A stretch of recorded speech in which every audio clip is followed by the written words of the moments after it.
Telugu matrimony ఆషాఢం offer. ఆషాఢం full గా free. Recent times లో movie collections కి సంబంధించి డిస్కషన్స్ గట్టిగా జరుగుతోంది. కొంతమంది స్టార్స్ బాక్స్ ఆఫీస్ నెంబర్స్ విషయంలో ఓపెన్ గా మాట్లాడుతున్నారు. సీనియర్స్ జూనియర్స్ అన్న తేడా లేకుండా ప్రతి ఒక్కరూ ఈ టాపిక్ ని టచ్ చేస్తూ ఉండటంతో ఆడియన్స్ లోనూ చర్చ మొదలైంది. మరి ఈ విషయంలో ఇండస్ట్రీ రియాక్షన్ ఎలా ఉండబోతోంది? Chennai love story success meet కు గెస్ట్ గా వచ్చిన నాగ చైతన్య సినిమాల కలెక్షన్స్ గురించి షాకింగ్ కామెంట్స్ చేశారు. పోస్టర్ల మీద నెంబర్ వేయటం కాదు, ఇది అసలైన సక్సెస్ అంటూ మూవీ టీంను అభినందించారు. లవ్ స్టోరీతో ఇంత బిగ్ సక్సెస్ సాధించిన యూనిట్ కు కంగ్రాట్స్ చెప్పారు. పోస్టర్ల మీద నెంబర్లు వేసుకోవటం కాదు అన్న కామెంట్ ఇప్పుడు డిస్కషన్ పాయింట్ అయింది. సినిమా సక్సెస్ తో సంబంధం లేకుండానే కొన్ని సినిమాలకు ఇలా నెంబర్స్ వేస్తున్నారా అన్న డౌట్స్ రైజ్ అవుతున్నాయి.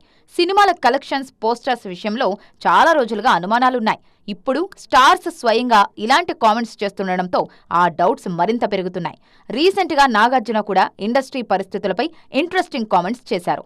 హాలీవుడ్ మేకర్స్ ఏడాది ముందే డేట్ లాక్ చేసి కూడా చెప్పిన టైంకు సినిమా రిలీజ్ చేస్తుంటే మన మేకర్స్ మాత్రం ఆన్ టైం సినిమాను రిలీజ్ చేయలేకపోవడం మీద అసహనం వ్యక్తం చేశారు. ఇలా స్టార్ హీరోలు ఇండస్ట్రీలో ఉన్న సమస్యల గురించి మాట్లాడుతూ ఉండడంతో త్వరలోనే పరిష్కారాలు కూడా దొరికే ఛాన్స్ ఉందంటున్నారు విశ్లేషకులు.